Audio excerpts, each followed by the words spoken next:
Okay, I'm really excited to present Dr. Laura Bishop, a researcher at RITMO, the Center for Interdisciplinary Studies in Rhythm, Time and Motion at the University of Oslo. I had the pleasure to spend 2 weeks with Laura working on motion capture. And she is going to talk about bodily expressivity and coordination in classical ensemble playing. So, enjoy.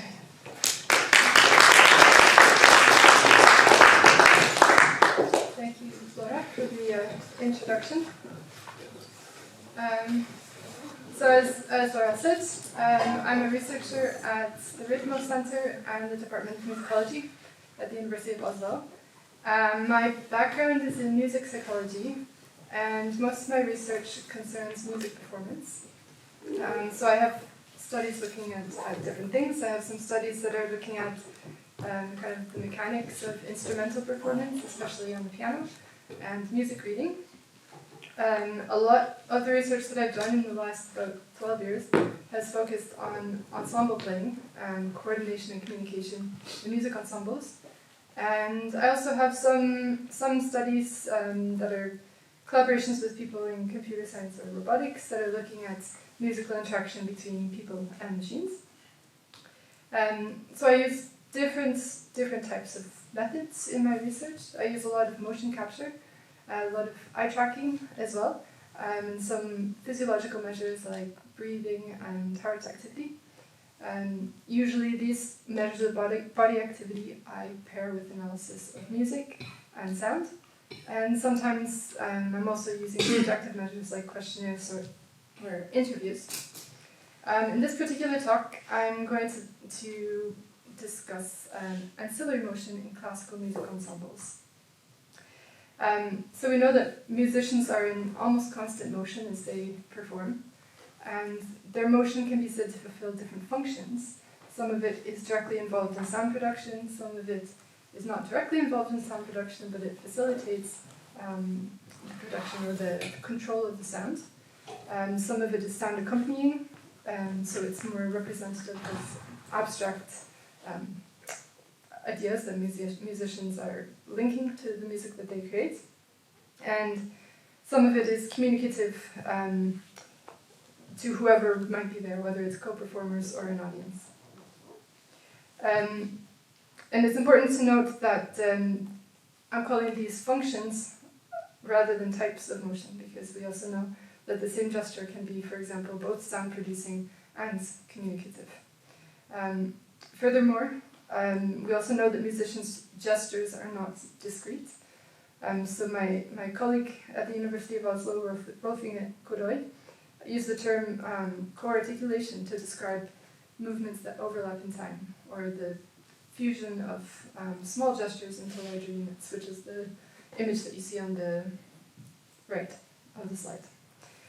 So yesterday we talked a lot about ancillary motion, this being the motion that is not directly involved in sound production.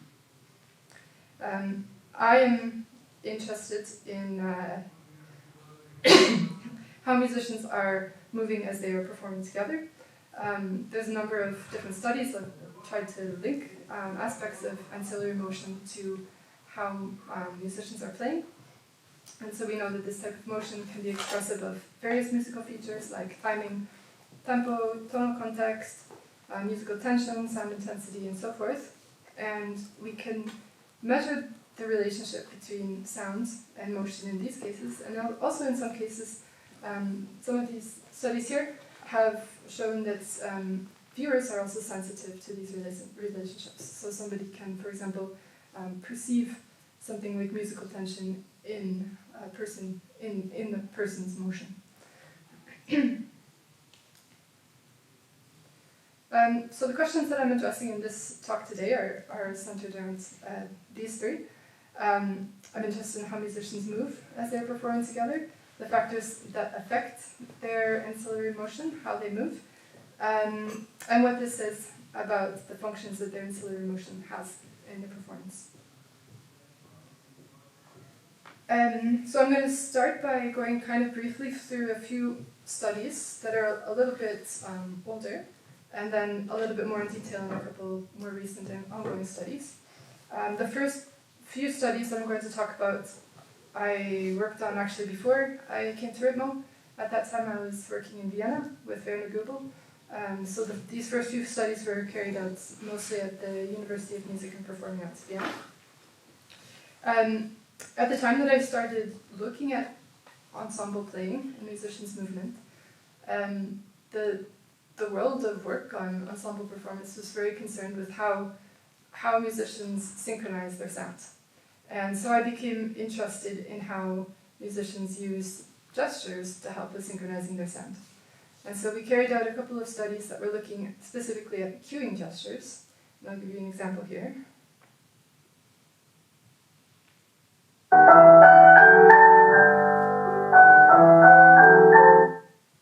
So there was a bit of delay, so you didn't hear the first note. Maybe I'll try it again.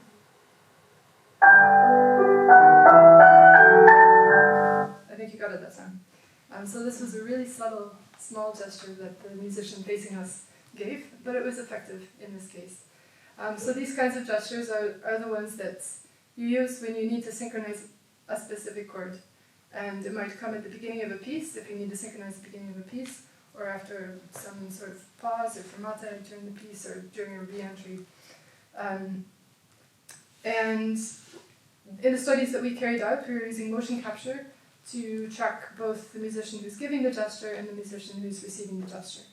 And we looked at, for example, how these gestures communicate timing in terms of where the beat should fall, where the chord should fall, and also what the tempo should be going forward from that beat. We also looked at the synchronizability of different gestures and tried to identify features of the motion that made them more or less easy to synchronize with. We found that gestures that are larger and smoother, for example, are easier to synchronize with. The thing is that these kinds of gestures they're critically important during certain moments of a piece, but only really during those certain moments. And so, following this, I became also interested in what is happening the rest of the time. Is the exchange of visual information and information with gestures, is that irrelevant the rest of the time? So the next couple of studies that I will talk about were conducted in the context of a project that I was doing on collaborative creativity. And so this project was aiming to look at how musicians coordinate in situations where they have to make creative decisions. And in the case of classical musicians, a lot of this is happening during the rehearsal phase, where they have to decide how they want the piece to sound. And so this particular study looked at the very beginning of that phase. So the musicians have the music, they have practiced their part individually, and they come together for the first time and have to play through the piece and see how it sounds. So what we did in this study, we took a short minuet from Ravel that was written for solo piano and arranged a four-hands version of the same piece. And then we got a number of pianists to come in, and they practiced on their own, both parts, or both versions of the piece. And then they recorded a few performances solo, and then they came together and recorded a few performances as a duet. And we compared aspects of their body motion in solo versus duet conditions, and also some of the musical features from their playing. So we were using MIDI data from the clavinet that they were playing. And just briefly, what we found here was when we looked at the musical features, we found that the tempo curves of the musicians during the duet performances were smoother than they were during the solo performances. So this is suggesting that they were being more predictable in terms of their performance time and using less kind of rapid dynamic changes in tempo. When we looked at their body motion, we found that their motion was smoother, and it was also coordinated when they were playing the duet versions, more so than when they were playing the solo versions. So overall, this is suggesting that the players were adopting a more predictable manner of playing when they were doing this task of playing together for the first time. So the implications for how we understand creative collaboration in classical ensembles is that in this particular task at the beginning of rehearsal, the goal is to just get through the piece, and in order to do that, they need to be predictable. And this more of the creative interpretation and expressivity comes afterwards.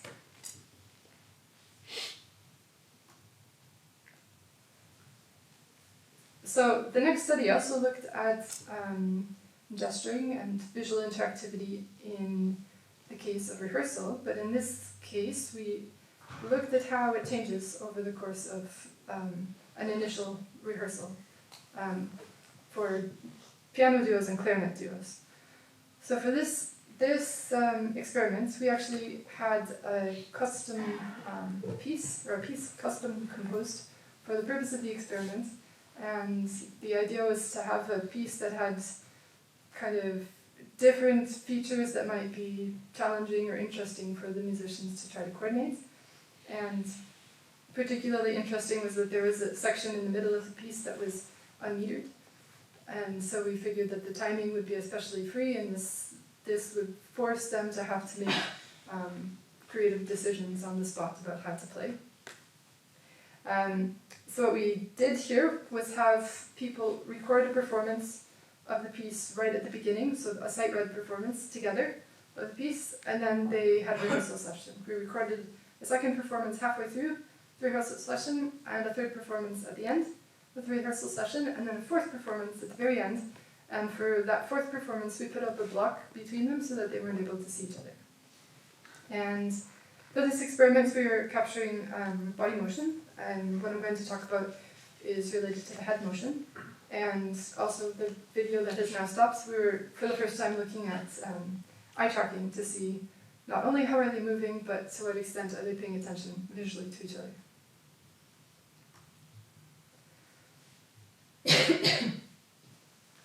So what we found in terms of the eye gaze, we had the hypothesis that the musicians would spend more time watching each other at the beginning of the rehearsal session, because at this point they don't know how each other is going to play, they don't know what the piece sounds like, so that would be a good reason for them to watch each other for cues. What we found was the opposite. They looked at each other more at the end of the rehearsal session than at the beginning, and this does also make sense, because at the end of the rehearsal session they know the piece a bit, so they are able to look away from the score and watch each other. But it also raises some questions about why they are looking at each other when they don't need to in order to get through the piece. And we were able to show that they didn't need to look at each other because they played the piece perfectly fine when they couldn't see each other, when we put the block in between them. In terms of their body motion, we looked at how much they moved, their heads, and also the strength of coordination between their two heads, the heads of the two players. And we found that they moved more and they were more coordinated after rehearsal than before.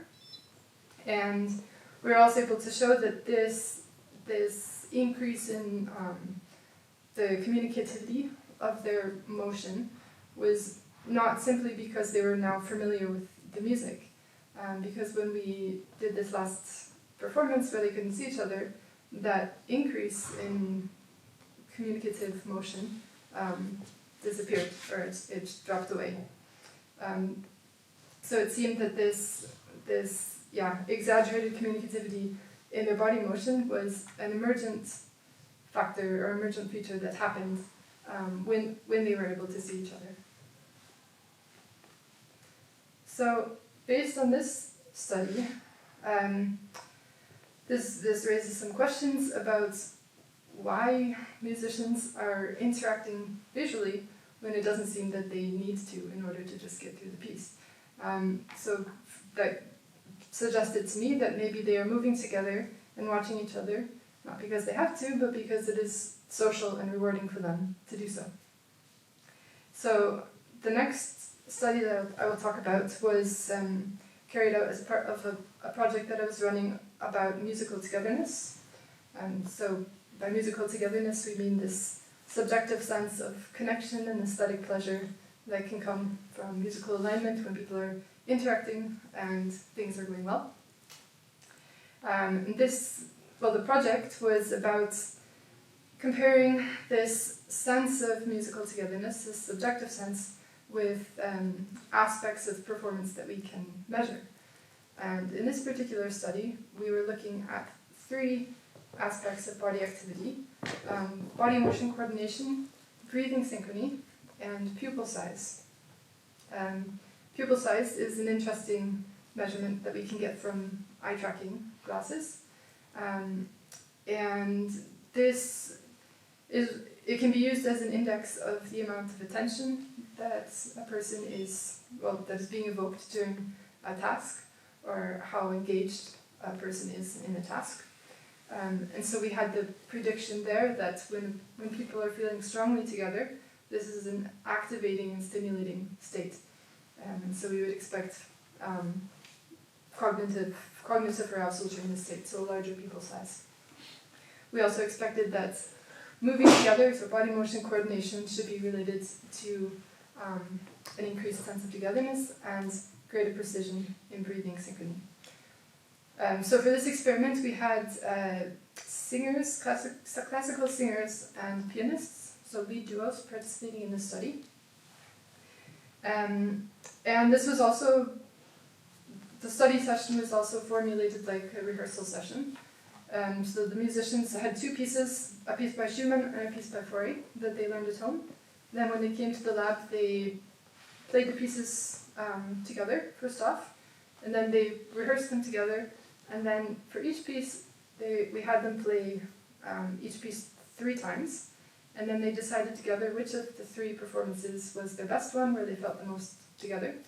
And then for that best performance, they did a togetherness rating task, where they had to watch the video and listen to the sound of the performance they just gave, and use a slider on the computer to indicate how strongly they remember feeling together during that performance that they just gave. I'll play a little video here to give an example of what the data collection looked like. Das dumme Frauengesicht kommt die Vater damit keuchen, lieb und bloß mir zu verscheuchen, wie du jetzt mir gebricht, wie du jetzt mir gebricht. Ach, die Mutter ist sie auf und die kommt so schnell beim Kopf. Nein, die Gatten lügen nicht. Nein, die Gatten lügen nicht. Nein, die Gatten lügen nicht. So that was the Schumann piece, and you can hear that it's quite dynamic, it's quite playful, and has these moments of dramatic pauses, basically. And the other piece, the Fauré piece, was much more, it was not so erratic in terms of the timing. It had more of a predictable flow of kind of gentle rubato going throughout the piece. So between the 2 of them, they presented quite different musical characters and different musical structures to perform. So I'm just going to discuss some of the results that we got from this study, the results that are most directly related to this particular research question. Basically what we did with the togetherness ratings was to set a threshold about 10% down from the highest togetherness rating that they gave, and periods of time where the ratings were above that threshold were considered to be high togetherness periods, and the other periods were considered to be low togetherness periods. And then our statistical analysis involved looking at the difference between these 2 periods on our various dependent variables. So for pupil diameter, what we found was for one piece, the Fauré piece, the pupil diameter was larger on average during high togetherness passages than during low togetherness passages. So this is as we would predict, but it was only the case for the one piece and not for the Schumann piece. For head coordination, we found also for the Fauré piece only that coordination was stronger during periods of high togetherness than during periods of low togetherness. And we also found that during periods of high togetherness for the Fauré, togetherness was head coordination was stronger than during periods of high togetherness for the Schumann piece. We didn't find any effect of togetherness on how much head motion there was, and we also didn't find any effect on breathing asynchrony. I can say that in terms of breathing, what we measured here was the alignment of their inhalations at the beginning of phrases. So overall, this is providing kind of partial evidence that musical togetherness is cognitively stimulating, since we see this for one piece, but not the other piece. It's also providing partial evidence that there's a relationship between how strongly musicians move together and how strongly they feel together. But it could be, yeah, we have to do much more study on this. It could be that this depends on the affordances of the specific piece. It might also depend on the specific way that we measure coordination, which can be done in very many ways.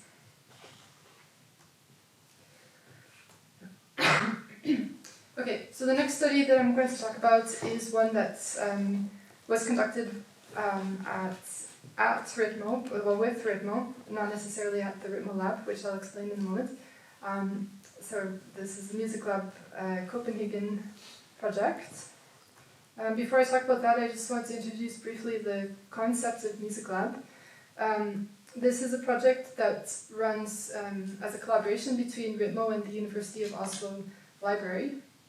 And the aim of the project is to look at new ways for collecting and communicating music-related research.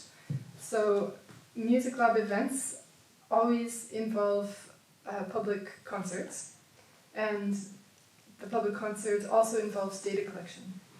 And the other component of a music lab is that there's some sort of what we call data jockeying that happens afterwards, in which we present people some aspect of the data that we just collected, or we explain what we are doing, engage them in science communication in some way.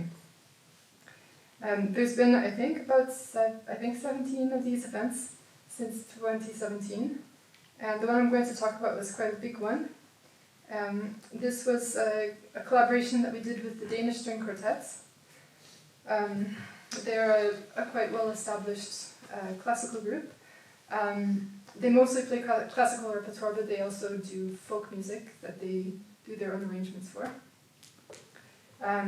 So they have their own, international concert schedule, and the event that we collaborated on was part of their concert program for the season.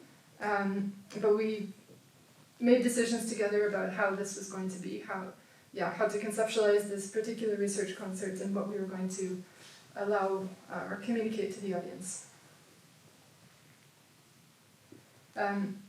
So there was, our research concert was the main part of this collaboration, but we also had the DSQ participate in experiments earlier in the day, the same day as the research concerts. And this is what I'm going to talk about, these experiments. The experiment was looking at the adaptability of string quartets to different visual interactivity conditions. We wanted to know, for these guys who are true experts, who are well-established musicians, comparing them to a student group who is still developing, in what ways are they able to adapt their performance to conditions that kind of disrupt their normal way of interacting with each other. So we had the DSQ and a student group from the Academy of Music in Norway perform the same experiments. The student group was comprised of second-year students. They had been playing together for about a year, and they did the experiment in our lab in Oslo. So this is then contrasted with the DSQ, who 3 of them have actually been playing together since they were teenagers, and the 4th one, who is not actually Danish but Norwegian, joined them about 13 years ago. And so their version of the experiment was carried out at the concert hall where we did the research concert. So both groups participated in this experiment where we had them perform the same piece of music, which was an excerpt from a movement of one of Haydn's string quartets. under a number of different conditions. There were a couple of what we can call normal conditions where they didn't have any special instructions or constraints. There were also a few conditions that were intended to disrupt how they would normally interact with each other. So there was a blind condition where they sat back to back, which is what you see in the photo there. There was a score-directed condition where they sat normally and faced each other, but they were only allowed to look at the score. There was a violin-isolated condition where we put the first violinist behind a curtain, so everybody else was allowed to watch each other, but nobody was allowed to look at the first violinist. And then both groups also performed the full movement plus some other things in a small concert for about 30 to 40 people. And we also added an additional condition just for the experts, just for the DSQ, because we didn't think that these conditions would be very stressful for them. And of course, one of the best ways to stress a classical musician is to make them sight read, so that is what we did.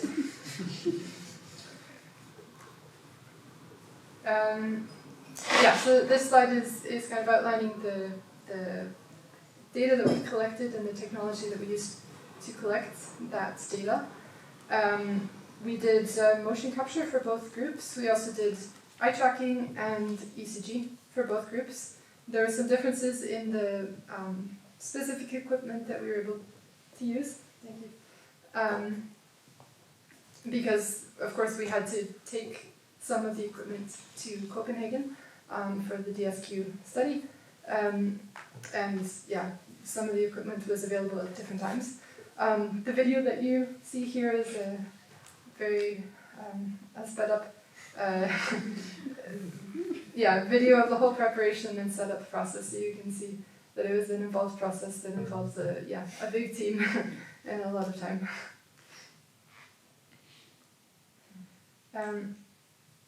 Okay, so what I have here is a kind of a demonstration of some of the measures that I took from the body activity of the musicians.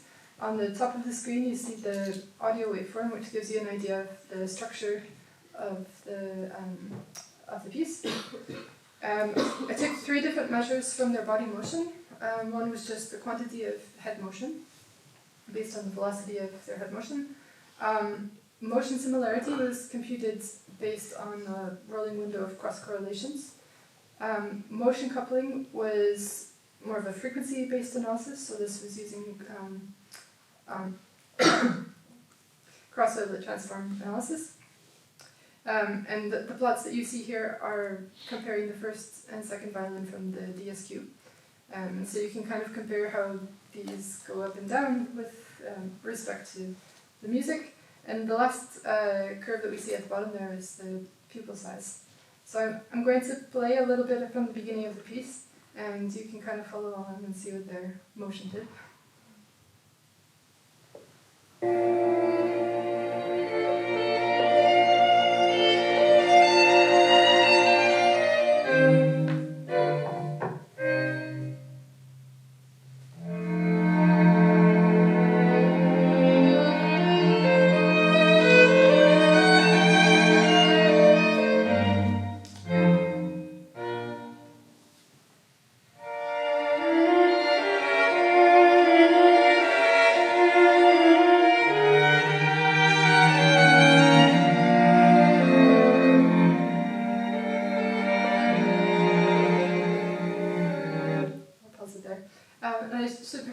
Mentioned that the piece that we selected was part of the repertoire that the students were working on at the time, and so they'd been playing it for some months.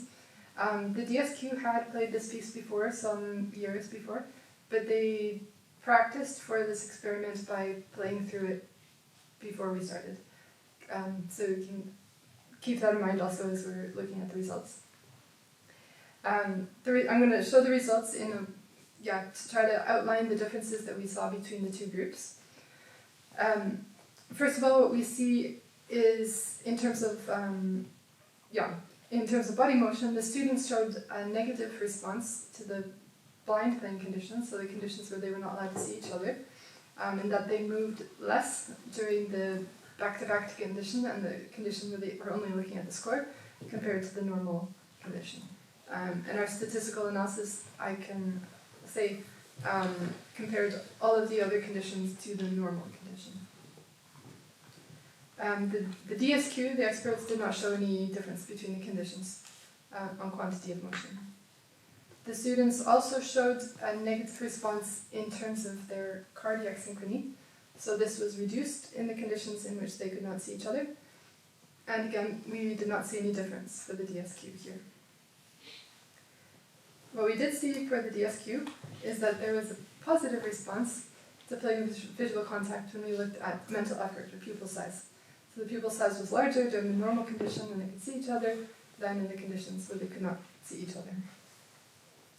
So I've kind of set this up in this way to draw attention to this contrast of the experts showing kind of positive response to this, whereas the students were showing a negative response to the more impaired conditions. There were some other effects that we saw that were different between the two groups. For example, the experts moved more than the students. The experts were also stronger in their motion similarity. We also made an analysis of how much time the two groups spent watching each other, which is what's listed in the two tables here. So this is a percentage of performance time that each musician spent watching each other musician. And you can see that the numbers are generally quite low. So they were in both groups looking at the score most of the time. Actually, we didn't really see a difference between the groups in terms of how much they looked at the score versus how much they looked at each other. But we did see a difference between the groups in terms of who looked at who. So the experts kind of distributed their gaze quite evenly between each other. But the students, the second violin, viola, and cello spent a lot of time looking at the first violin, and the first violin almost never looked at anybody else. So it's a case study with 4 people, and so it could be personality differences and playing style, but it's also, maybe it says something about how they are approaching leader-follower relationships within their quartets. So I've listed here some of the published papers that are most relevant to this experiment that I've just described. But actually this Music Lab Copenhagen event was much bigger than this. And so there are also a number of papers that were published on the behavior of the audience during the research concerts. And we've collected all of these papers together in a special collection of music and science. So if you're interested also in the audience findings, then you can have a look at that. Then the last study that I will talk about is another Music Lab event, Music Lab Apples Cork. So this one was a collaboration between us at Rhythmo and the Norwegian Radio Orchestra and popular science radio show Apples Torn from the Norwegian Broadcasting Corporation. So this was a bit of a unique event because it was not a concert per se, but a radio show. There was a live audience during the event, but the event was also recorded and then presented on Norwegian radio a week later. So there was a panel of speakers that were talking about music and science and answering some questions that people in the public had submitted in the days and weeks before. And the orchestra, the radio orchestra, performed several pieces throughout the event. So in addition to being a Music Lab event, this is also part of the Bodies in Concert project that we have been working on at Rhythmo. This is a project that investigates when and how performers and audience members' bodies act together in classical music concerts, and it has involved a number of collaborations between us and professional orchestras in which we collect data, usually during both rehearsal and concert performances, and most of these have involved some amount of science communication during the concerts as well. And similarly to the Music Lab Copenhagen event, these are not one study. It's more of a platform for many different studies, and so other people are looking at the audience, for example. So in the little study that I'm going to talk about is still very much in progress. so I'm happy to answer questions about it and take suggestions for other things to look at. We're addressing two questions here. One has to do with the conductor and the role that the conductor plays in coordinating an orchestra. There's a fairly small body of literature on conducting and what conductors do, and a lot of it focuses on what conductors do before the concert, and this whole process of how they connect with the orchestra and how they get them, how everybody together decides on some sort of interpretation to play. But there's not a whole lot of research for very practical reasons looking at what is actually happening during the moment of performance and to what extent does the conductor actually have an impact in the moment on what the orchestra is doing. So we're looking at this, and we're also in parallel looking at to what extent this is different between rehearsal and concert settings. So for this, maybe I'll go back one. This particular orchestra is interesting because they do sometimes play without a conductor. So in this particular study, they were willing, in concerts, to play the same piece 2 times. Once with the guy that you see in the picture, conducting, so properly conducting with the baton, and another time with him directing as concertmaster. So that in that case, there was nobody standing on the podium. He was playing as concertmaster, but he was kind of directing at the same time. What I've been looking at here has to do with the body motion of the string musicians. This is, I think, a particularly interesting setting in which to look at coordination of body motion, because you have this almost unique situation where you have several musicians who are playing exactly the same thing and need to blend with each other very carefully, which is not what we see in smaller ensembles where everybody is doing different parts. We used, this is some information about the specific device that we used. Basically, we were capturing, for the analyses I'm going to talk about, it concerns the capture of acceleration data. And so this is from a sensor that's placed kind of here on the back. The piece that the orchestra agreed to play 2 times in their concert is this one. It's called Kjempe Vise Slåtten, and it's by the Norwegian composer Harald Saferud. It starts very dramatically and slowly and softly. And this is about kind of the first half is a gradual build to a kind of a dramatic climax, and then the second half of the piece, it starts with the presentation of the theme, which then repeats and repeats in different settings, I think 8 times until the end of the piece. And the piece is supposed to be played with a gradual accelerando, which is a challenge for an orchestra to manage, to not speed up all at once, but to do it gradually. And I think I only have a short number of minutes left, but maybe I'll skip the sound example and I can play for you afterwards if you like. So I'm looking at a couple of things here. One of the things that I'm looking at is timing of the performances. And this is what you see here.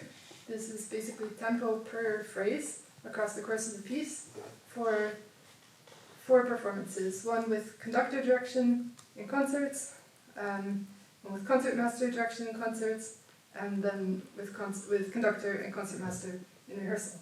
And we can't really do statistical analysis here because this is just 4 performances, but what we can see is that there's a tendency for the performances with the conductor to be slower than the performances with the concertmaster. And the orchestra is also tending to play slower in concerts than they do in rehearsal. So this is maybe suggestive of the effect that the conductor might have in controlling the tempo during the moment of performance. So this is calculated from the audio.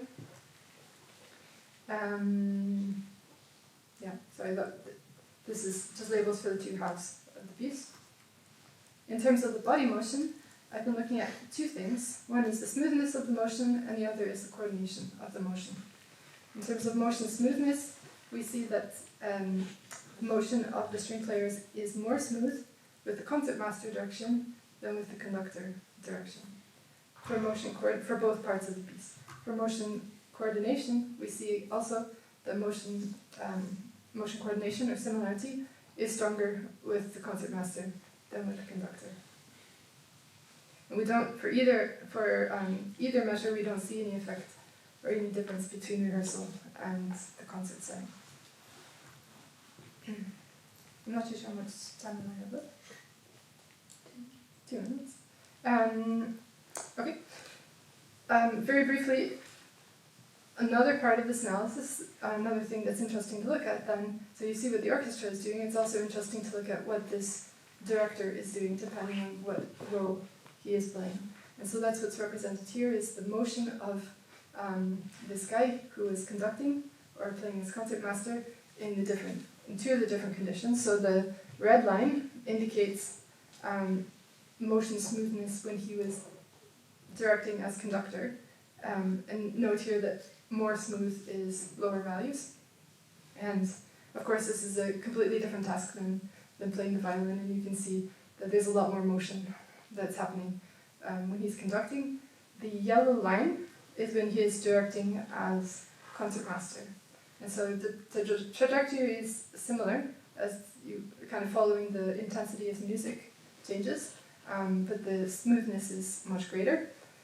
And then the two blue lines, as a point of comparison, these belong to the violinist who was playing as concertmaster when the other guy was conducting, and being the second chair when he was being the concertmaster. I hope that makes sense. So for this violinist, we see in the dark blue line, this is what she was doing when she was being the concertmaster. And so we see a difference, so less smoothness when she's being the concertmaster than when she is being a tutti player, which kind of, together with the result of the conductor, suggests that there's less smooth motion when the person is in more of a leadership role. And I can say that we have also a lot more data on the conductor. We had him actually wearing a full body motion capture suit and eye tracking glasses, so we have more work to do there in terms of investigating what he might have been doing in these different conditions. So, to conclude, we see across these studies that musicians move expressively together when they're playing music together, and this seems to relate to their subjective sense of togetherness. We see that students seem to be perhaps more reliant on visual contact to make this sort of bodily coordination happen than experts. And we also see that in orchestras, the conductor does seem to have, good to know, does seem to have a real-time effect on musicians' coordination. And what we get from this last bit is evidence that the musicians are changing the way that they move when the conductor is not there, perhaps in a way that's helping them self-regulate and manage their time when they're not getting the cues from the conductor, and maybe also allowing for communication, better communication between them. Probably I will stop there. There's other things that I can say about the methodological challenges of doing this kind of study in a concert hall rather than a lab. I'm happy to answer questions about this. And just some thank yous to the different groups of people who are involved in these data collections.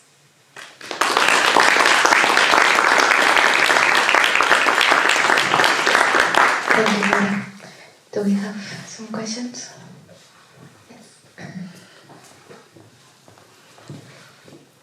Thank you.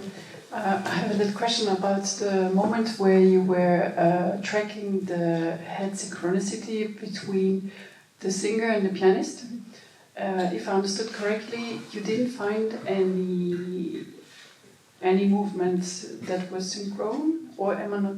Or didn't I understand it correctly? As when you had the two pianists playing together, you could see it because they were really trying to play at the same time. But for instance, with the singer, well, the way we learned it is that it's not, they're the leader, and as a pianist you have to follow. So you would not get any cue of them. They would not show you the moment, as you really have to follow. And so I would be surprised to see head movement actually. Yeah, we did see synchronicity between them. Yeah. Yeah, but not with the head movement. What we found, the difference was between two pieces. So we found in one piece, that this related to their sense of togetherness, but not the other piece. We did not find anything for breathing. I don't know if that's what you have in mind. We did not find any... No, that's not exactly my question. It's more about... I was not sure to understand it correctly about the head movement, because I think you were talking about that you could see that the way that the two pianists were playing together was with this head movement, which is used a lot. And the cueing gesture. Yes. Yeah. And there was no cueing gesture. We didn't look at cueing gestures in the singing study, no. Because it's actually pretty hard to follow a singer, as they are not being that predictable. It's pretty hard. And they really like to do what they want. So it's actually pretty challenging to follow them, and it's not that easy to really get the exact moment to play the moment we should. Yeah, no, we didn't look at synchronization. We had a way of looking at coordination in motion and breathing, but we were not looking at synchronization and timing. Okay. We were not looking at these specific gestures in that study. Okay. More questions? Thank you for your talk. Just a curiosity. When you talked about the concerts with the string quartets, I was wondering, but the audience know about the experiment, what is provided to the audience? They can, I don't know, can see the movement of the eyes, I don't know, how the audience participate to the experience. Yeah, so this was a whole deliberation. That string quartet was really enthusiastic about presenting the science to the audience. So they were happy to dress up in motion capture suits and eye-tracking glasses and have all the cameras and everything. So the audience could see... Okay, so what we did is the audience could see this during part of the concert, because we were also collecting data from the audience. So there was a phone app that we were using to collect motion data. There were also questionnaires that they were filling out. And so we wanted to be able to, at least from part of the concert, to collect as naturalistic data from the audience as possible. So they had some information at the beginning that this was a research concert and we were going to be collecting data. But during basically the first half of the concerts, it was kind of pure. And then we started gradually adding a bit more technology as we went on. We didn't demonstrate the motion or the eye tracking for them. We have done that for some of the orchestra audiences. But yeah. Thank you.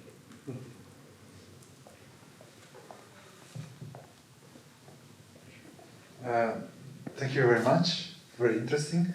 I was curious about something more technical. Why do you choose to measure the eye, the pupil opening, and how do you track it? Yeah. And how do you relate that to the sharing of information between musicians during performances? So the pupil size, this is commonly used in psychological studies as an index of attention. It's very rare to use it during music performance because it's hard to capture. And there's a lot of visual noise that makes the signal Exactly. So it's usually, the studies that it would usually be used in would be sometimes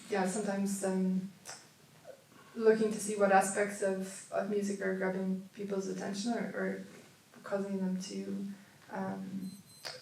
work harder to understand what is going on. Like an arousal moment. It's an arousal. It's cognitive arousal as opposed to physiological arousal, though there's a bit of relation between them. And it's a very subtle signal. And so eye tracking glasses normally capture this, so they capture the position of the pupil as well as the size of the pupil. The thing is, for trying to capture the size of the pupil, you have to, as much as possible, be consistent in what people can see, and in particular the lighting, because if there's big flashes of light, that will... Which are the way in which you measure them, like which are it's an infrared system? How do you... So the eye tracking glasses that they were wearing has small cameras that are, they were here, and they're facing towards the eye, and they use infrared, so they put an infrared light towards the eye, and then they capture the image of the eye, and these particular ones that we were using basically identify the black pupil, and then they, in the infrared image, and then they track the position and the size. Nice. And since I'm studying synchronization, I'm curious about one thing. Do you ever wonder if the opening or the closing, the moments, are synchronized between the musicians or between the piece? If there's like a part of the piece, it's very much like happy or more, you know, like you have a tension part and then you release, maybe during the release, like, or during the tension, you have. So, do you have some cluster analysis on the development of the pupil over time? No, we haven't done that. The closest thing that we have done was using the gaze or the pupil size from the student group. We took bar by bar ratings of expressive difficulty, rhythmic difficulty, harmonic difficulty, I think. And compared that to the change in pupil size over time. So it's, first of all, it's not the time frame in which we're looking is basically bar by bar, so it's a couple of seconds at a time, given that it is noisy conditions. Yeah. In theory, it would be possible. There should be effects that are happening in response to very specific events, but it's hard to capture that in people who are moving around. Right. Yeah. So you don't compare them. You don't compare the sides between the ensemble just one by one. I have done some analysis of the people curve over time, Mm-hmm. kind of averaging it bar by bar, and looking at how similar it is over time for the groups. Very nice. Yeah. Thank you.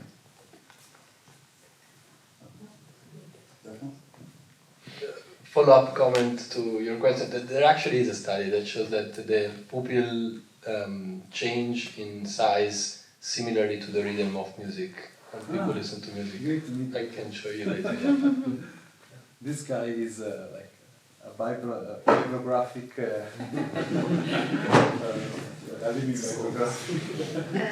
I actually wanted to follow up on the question about the pupil size, because in some moment you said it was a marker of attention and engagement, and then in the study about the experts string quartet and the student one, you said the experts show higher mental effort according to it. So I was just wondering whether they are similar concepts, the mental effort and the engagement. Yeah. To me, one sounds maybe a bit more of a struggle and the other one a positive one of engagement. Yeah, so I probably should have explained this a bit more. Mental effort is a term that's been used since the 70s to describe this. It's not effort the way we experience efforts as difficulty or you're trying hard to do something.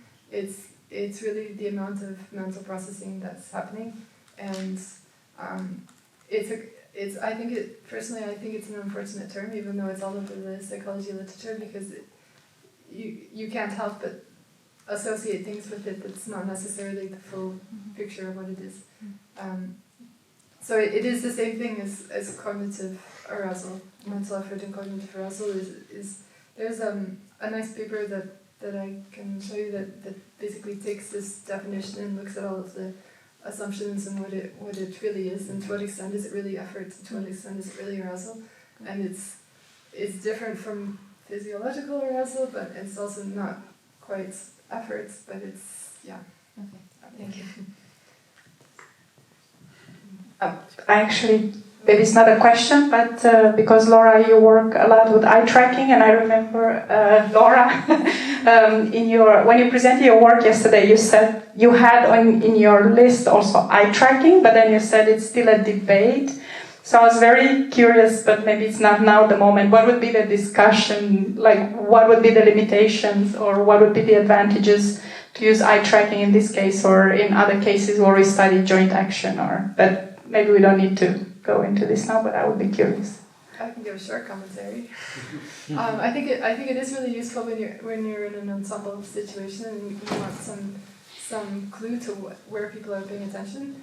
But in order to be able to extract some meaning from where they're looking, we have found that you have to. It's most useful if you have them reading a score, because their eyes have to be on the score most of the time. And so that means that it's meaningful if they look away and look at somebody else. If they don't need to be looking anywhere, like if people are just improvising, and they don't need to be looking at the score of the instrument, then it's really hard to draw any conclusion about where they are looking.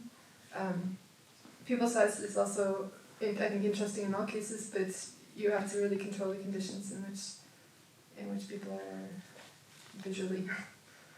Yeah. So basically, that's why it's a debate still, like all the complexity. And